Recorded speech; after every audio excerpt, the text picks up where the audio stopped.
Together, me and you, we'll share life's journey. Together, we make it through. I will teach you right from wrong, be your friend all life long. We learn life's lessons together, me and you. In this life we must lean on each other. There's so much good things we all can do together.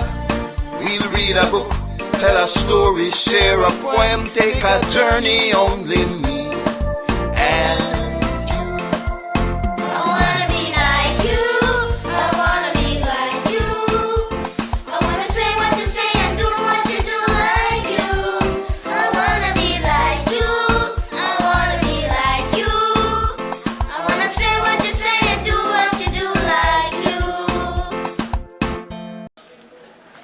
we're going to read a story, and the name of the story here is Trevor Learns to Be Obedient.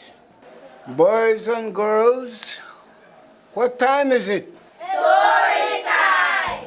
Mother and father were hard workers. Father was a fisherman and would leave home early in the morning and come home late in the evening. Some days his catch was very good and he would sell his fish for a good price at the market. Some days the fish didn't bite and father would come home with very little. Mother would help father not only with cooking and cleaning in the house, but she would make delicious bread and bun to sell every day. She would do all her housework early in the morning, make sure the children got ready and went to school, and then she would begin to make her bread and bun. When school was over at 3:30, the air would be filled with smell of fresh bread and bun.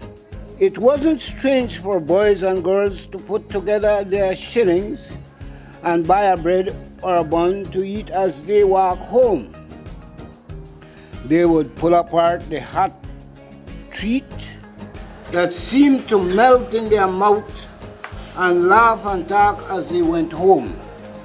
Trevor's friend would always tell him, "Why, your mom make the nicest bun." It always made him feel proud to hear that, and when it was his turn to go out and sell, he would walk the streets shouting, "Get it hot? Get it yeah? The nicest bread and bun in Dangrega." He was a great salesman and would come home in record time with all the bread and bun sold. This is why Mother always sent him to sell on Saturday, which everyone knew to be the best day to sell bread and bun. The week of September 10th, the posters all went up around town. Saturday town fair. Everyone come out no matter who you are. Trevor and his friends talk about it from the moment they saw the first poster. The excitement grew even more when the games and rides rolled into town. That evening, Trevor chatted excitedly with Dorcia, his sister. Mother walked into the room just as Trevor was explaining at what time they would leave home to make sure they could enjoy the most of the fair. "Trevor, you can't go to the fair on Saturday," Mother said. She felt a little sad as she continued, "You know we need to sell all the bread and bun to make sure we can pay the school fees next week." Trevor felt like the world had crashed down on his head. How could Mommy be so unfair? He couldn't even remember the last time there had been a fair in town, and now he couldn't go. "Don't worry," Dorcia said. "You always finish quick. Then I will wait for you and we will go." Trevor stamped out of the room and Mother decided not to scold him or punish him. She was sure it was a great disappointment to hear he couldn't go to the fair as he had planned. When Saturday came, Trevor was sulking. He looked like he was about to die of disappointment. Mother, do I really have to go and sell bread today? Trevor, you know the answer. I am not going to tell you again. Mother was tired of Trevor's sulking, and Trevor was angry about having to go out and sell. He grabbed the basket and stomped through the door. I don't care what you do, Mother said. You are still going. Trevor walked down the street. He was so angry. It was even worse when he saw his friends farther up the street dressed to go to the bazaar. He quickly ducked into a yard and decided where he would go from there. He picked the street closest to the fair.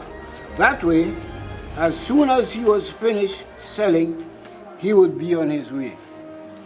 The closer he got to the fair, the more he wanted to go, and he soon realized that picking the street closest to the activity might not have been a good idea. Most of the houses were empty, or the people were on their way out and were not interested in buying bread and bun. He was just about to turn down another street when he heard the announcer say, "Leave what you are doing and come and enjoy yourself at the town fair. It's once in a lifetime opportunity." The announcement sent a shiver of excitement through Trevor. Then he heard the announcement again. "Leave what you're doing." And that is exactly what Trevor decided to do. He looked around and saw a nearby bush, and that is when the idea came to him in a flash. "Ha ha," he thought. "I can leave what I am doing. I will hide my basket right in this bush and go to fair and come back and finish selling. Mother will never know." He quickly covered the basket, hid it under the bush. He straightened his shirt, patted down his hair, and headed straight into the fair, so excited that he did not notice the dog had been watching him from across the road. Once he got into the fair, he was caught up in the booths. The music, the people laughing and talking. At first he walked slowly, just taking in the sights and the sounds. He spotted a group of his friends, and he was just about to call their names when he felt a strong hand grab him by the shoulder. "What are you doing here, Trevor?" Uncle Lloyd asked. "Where is the rest of your family?" Trevor felt like disappearing, and in the moment he thought of something to say. Uncle Lloyd, the others are coming," he blurted out, and hoped his uncle would believe him. "I see well. Do you have any money left?" Uncle Lloyd asked. Trevor was so surprised by this uncle's question that he shook his head and said, "No." "Here is a $5. Go enjoy yourself with your friends," Uncle Lloyd said, giving the boy the money and pushing him along. Trevor couldn't believe his good luck. Now he had money to spend and nothing to worry about. He disappeared into the crowd looking for his friends. Uncle Lloyd soon got tired of the fair and decided to go to Trevor's house and see what was keeping the rest of the family at home. As he walked up the house, he saw Dorcia sweeping the hall. "When will you get to the fair, Dorcia?" "Trevor is already there."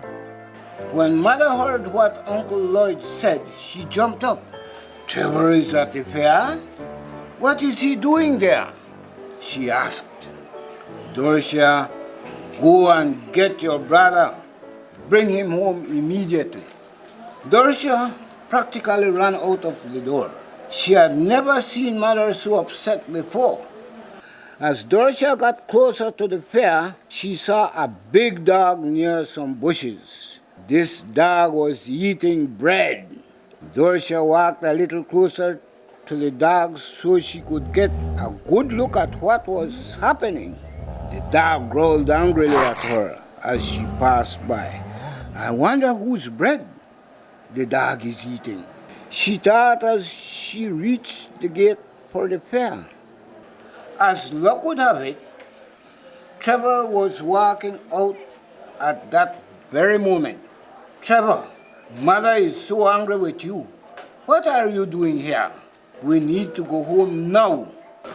Don't worry, Dorcia. Everything will be okay. I hid the bread by the fence.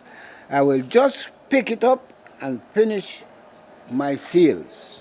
Dorcia looked and said in a very worried voice, "Did you hide the bread well? I saw a dog eating bread just now." Trevor ran to the fence where he had hidden the bread.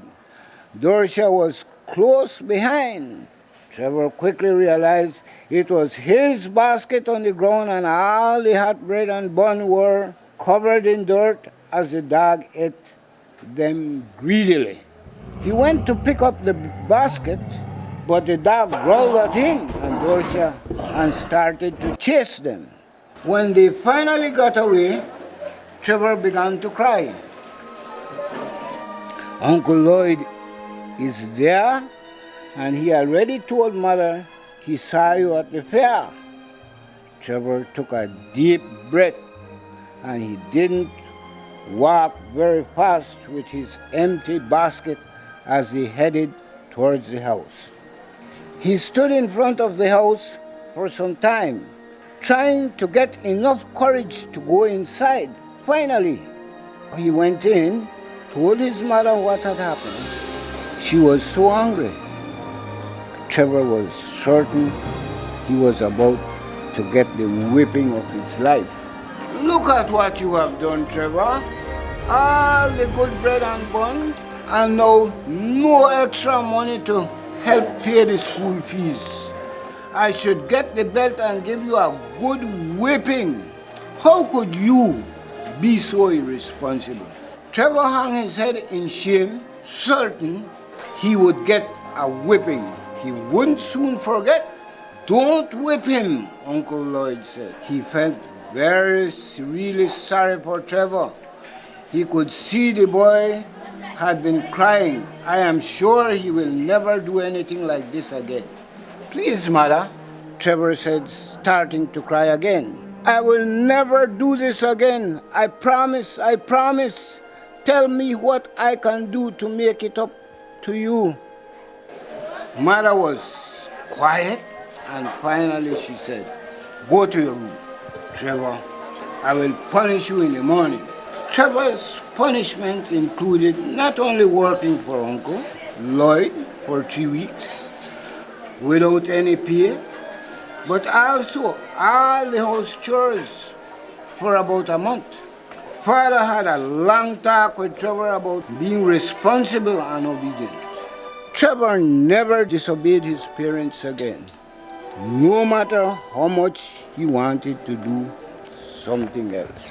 If the pen never bend, the story never ends.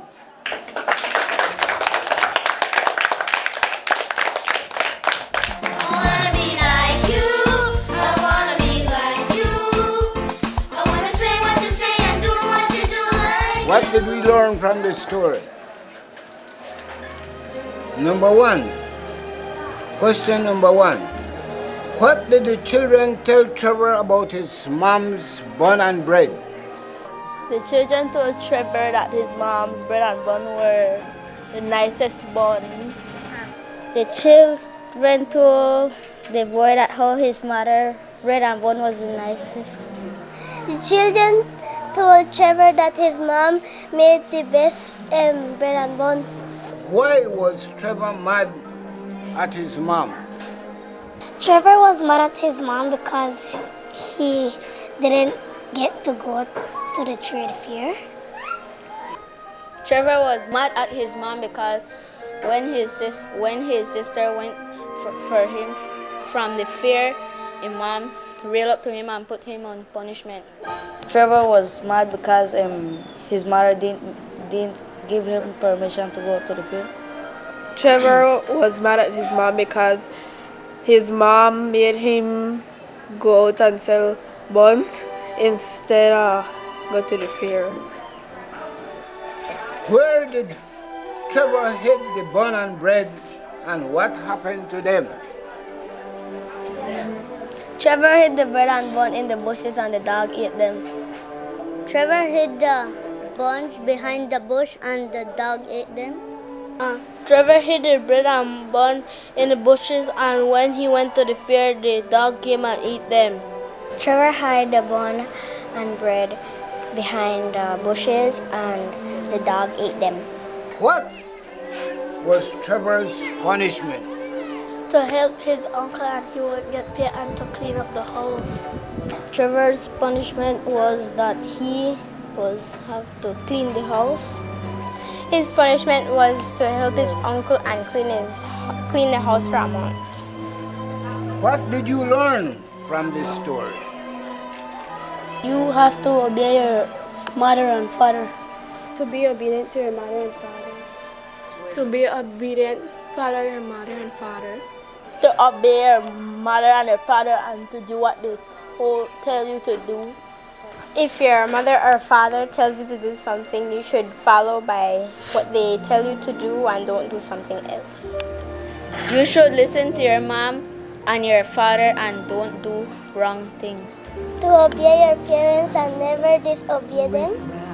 That you should obey your parents no matter if you're going to get punishment or if you're not going to get punishment. Always listen to your parents and what they tell you is good for you. Obey your mother, your father, and your uncle and your sister. I'm here for you. Together, me and you will share life's journey. Together, we make it through. I will teach you right from wrong. Be your friend all life long. We learn life's lessons. Together, me and you. In this life, we must lean on each other. There's so much good things we all can do together. We'll read a book, tell a story, share a poem, take a journey, only me